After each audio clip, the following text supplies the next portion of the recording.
Peace and blessings, family. It's your boy, your brother, straight out of Judah, with day 2 of my wisdom series. As I mentioned in day 1's reading, we'll be reading from the books of Proverbs, Ecclesiastes, the Wisdom of Solomon, and Ecclesiasticus, also known as Sirach, not the drink, but Sirach, Sirach, for those who didn't know. All right, family, let's get it. Proverbs chapter 2, from the top. My son, if you accept my words and treasure up my commands with you, so that you make your ear attend to wisdom, incline your heart to understanding. For if you cry for discernment, lift up your voice for understanding. If you seek her as silver and search for her as hidden treasures, then you would understand the fear of Yahuwah and find the knowledge of Elohim. For Yahuwah gives wisdom. Out of his mouth come knowledge and understanding. And he treasures up stability for the straight, a shield to those walking blamelessly, to watch over the paths of right ruling, and the way of his lovingly committed ones he guards. Then you would understand righteousness and right ruling and straightness, every good path. For wisdom would enter your heart, and knowledge be pleasant to your being. Discretion will guard you, understanding would watch over you, to deliver you from the evil way, from the man who speaks perversities. Those who leave the path of straightness, to walk in the ways of darkness, who rejoice to do evil, they delight in the perversities of evil, whose paths are crooked, and they are perverted in their ways, to deliver you from the strange woman, from the foreigner who flatters with her words, who forsakes the companion of her youth, and has forgotten the covenant of her Elohim. For her house is sunk down to death, and her paths to the dead. None going into her does return, nor do they reach the paths of life. So walk in the way of goodness, and guard the path of righteousness.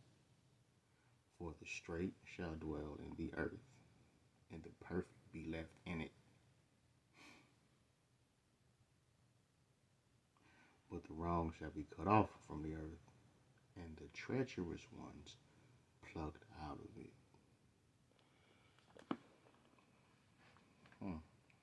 That was Proverbs chapter 2. I hope y'all got and understood the last 2 verses of that once I read. It kind of cuts that rapture doctrine people be talking about. But I digress. I'm not here to preach. I'm not here to debate. I'm just here to read. So,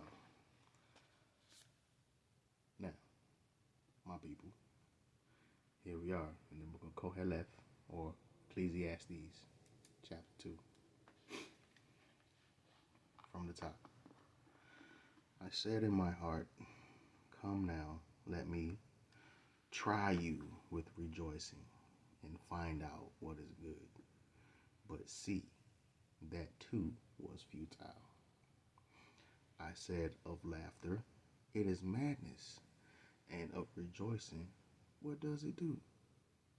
I searched in my heart how to stimulate my body with wine, while guiding my heart with wisdom in how to lay hold on folly, until I could see what was good for the sons of men to do under the heavens all the days of their lives. I made my works great. I built myself houses. I planted vineyards for myself. I made gardens and parks for myself, and planted all kinds of fruit trees in them. I made pools of water for myself, to water from them a plantation of growing trees. I brought male and female servants, and I have came to have sons of the household. Ooh, that was tough. Also, I gathered possessions of herds and flocks than all who were before me in Jerusalem. I also gathered for myself silver and gold and the treasures of the sovereigns and of the provinces.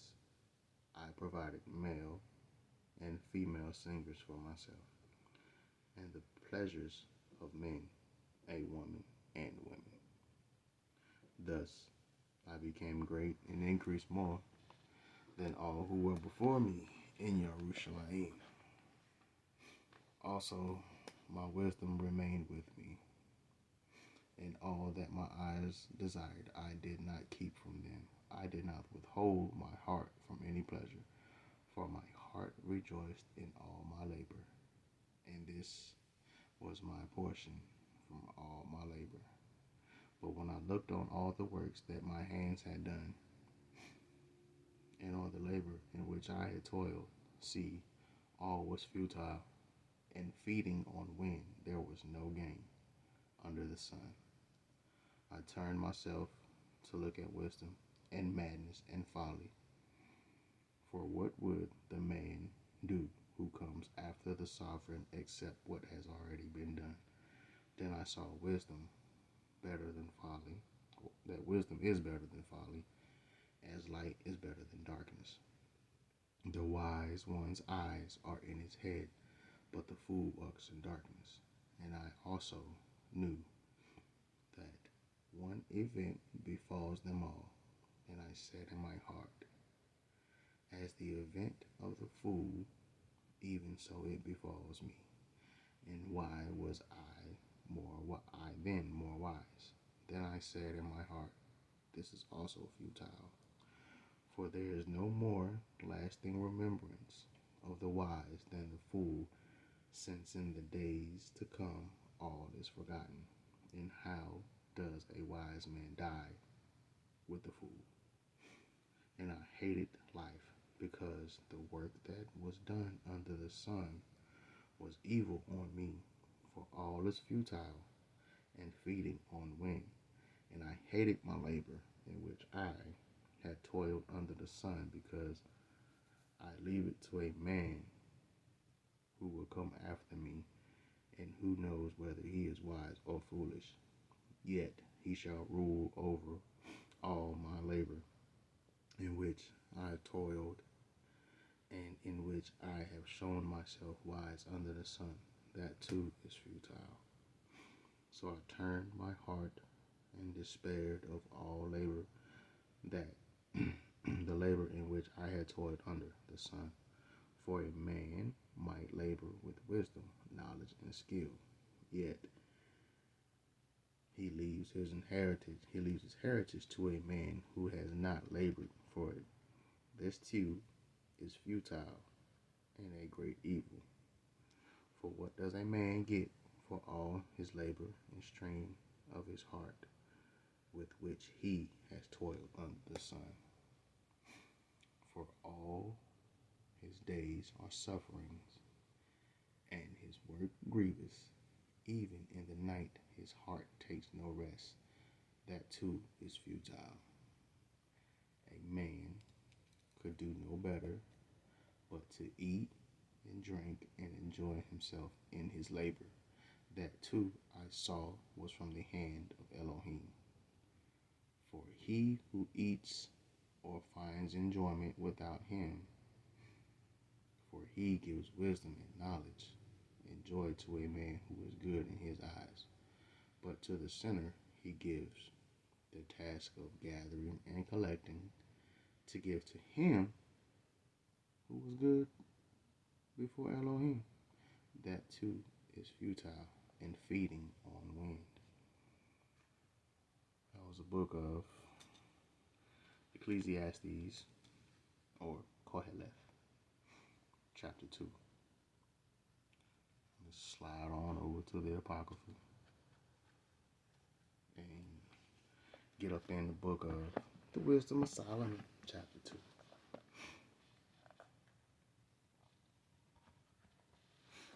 Here we are, guys. The Wisdom of Solomon, chapter 2. For the ungodly said, reasoning with themselves, but not aright. Our life is short and tedious, and in the death of a man there is no remedy. Neither was there any man known to have returned from the grave. For we are born at all adventure, and we shall be hereafter as though we had never been. For the breath in our nostrils is as smoke, and a little spark in the moving of our heart. With being extinguished, our body shall be turned into ashes, and our spirit shall vanish as the salt air. And our name shall be forgotten in time, and no man shall have our works in remembrance, and our life shall pass away as the trace of a cloud, and shall be dispersed as a mist that is driven away, that is driven away with the beams of the sun, and overcome with the heat thereof. For our time is a very shadow that passeth away, and after our end there is no returning, for it is fast sealed, so that no man come again. Come on, therefore, let us enjoy the good things that are present. Let us speedily use the creatures like as in youth. Let us fill ourselves with costly wine and ointments, and let no flower of the spring pass us by. Let us crown ourselves with rosebuds before they be withered. Let none of us go without his part of our voluptuousness.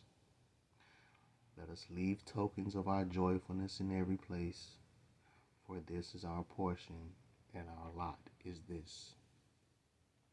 Let us oppress the poor righteous man. Let us not spare the widow, nor reverence the ancient gray hairs of the aged. Let our strength be the law of justice, for that which is feeble is found to be nothing worth. Therefore let us lie in wait for the righteous, because he is not of our turn, and he is clean contrary to our doings. He upbraideth us with our offending the law, and object to our infamy, the transgressions of our education. He professes to have the knowledge of Elohim, and he calls himself the child of Yahuwah.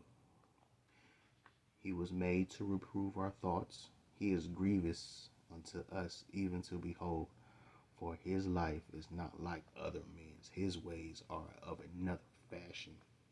We are esteemed of him as counterfeits. He abstaineth from our ways as from filthiness. He pronounced the end of the just to be blessed, and maketh his boast that Yahuwah is his father. Let us see if his words be true. Let us prove what shall happen in the end of him. For if the just man be the son of Yahuwah, he will help him and deliver him from his hand of his enemies. Let us examine the despitefulness and torture, that we may know his meekness and prove his patience. Let us condemn him with a shameful death, for by his own saying he shall be respected. Such things they did imagine and were deceived, for their own wickedness has blinded them. As for the mysteries of Yahuwah, they knew them not, neither hoped they for the wages of righteousness, nor discerned a reward for their blameless souls. For Yahuwah created man to be immortal,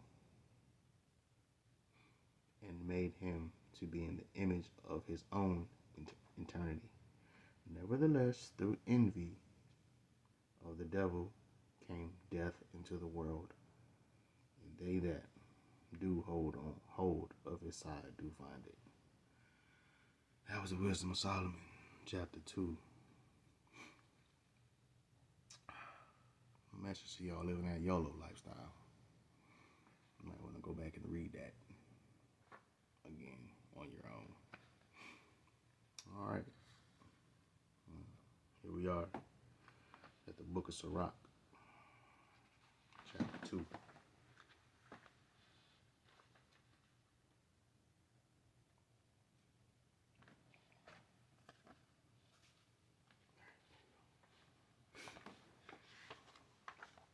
From the top. I actually like this chapter. It's pretty good. One of the good ones in this book. Like the whole book of Sirach is good, especially chapter 26. We'll get there. All right. The book of Ecclesiasticus, also known as Sirach, chapter 2. My son, if thou came to serve Yahuwah, prepare thy soul for temptation. Set thy heart aright, and constantly endure. And make not haste in the time of trouble. Cleave unto him, and depart not away from, that thou mayest be increased at thy last end. Whatsoever is brought upon thee, take cheerfully, and be patient when thou art challenged, and change to a lower state. For gold is tried in the fire, and acceptable men in the furnace of adversity. Believe in him, and he will help thee. Order thy way aright, and trust in him. Ye that fear Yahuwah, wait for his mercy, and go not aside, lest ye fall. Ye that fear Yahuwah, believe him, and your reward shall not fail. Ye that fear Yahuwah, hope for good, and for everlasting joy and mercy. Look at the generations of old, and see, did ever any trust in Yahuwah, and was confounded? Or did any abide in his fear, and was forsaken? Or whom did he ever despise that called upon him? For Yahuwah is full of compassion, and mercy, and long-suffering, and very pitiful, and forgiveth sins, and saveth in time of affliction. Woe be to fearful hearts, and faint hands, and the sinner that goeth 2 ways. Woe unto him that is faint-hearted, for he believeth not, therefore shall he not be defended. Woe unto you that have lost patience, and what will you do when Yahuwah shall visit you? They that fear Yahuwah will not disobey his word, and they that love him will keep his ways. They that fear Yahuwah will seek that which is well-pleasing unto him, and they that love him shall be filled with the law. They that fear Yahuwah will prepare their hearts and humble their souls in his sight, saying, we will fall into the hands of Yahuwah, and not into the hands of man. For as his majesty is, so is his mercy.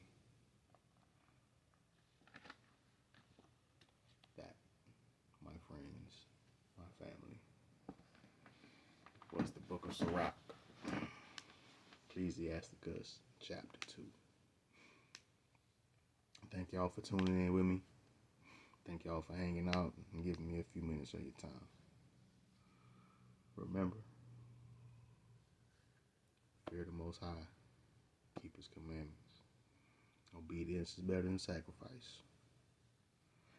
He will not leave you nor forsake you. Call on him and ask him to renew your mind, renew your heart, create in you a right spirit and a contrite heart. Always seek his face. Remember, always seek his face. Humble yourselves. Put yourself at his feet. And if you have any doubt on how to put yourself at his feet, just remember, the earth is his footstool. You're always at his feet. Bow before the Most High. Get down. Talk to him. beg him. He's your father. He's my father, just like he's your father. So don't be afraid to go talk to the Father. Ask these things in the name of his Son, the only begotten, the Prince of Peace. And also, never let anyone hold you to their expectations. The only expectation you need to be living to is the Most High. His expectations. Because everyone wants you to fail. They want you to fall. He doesn't.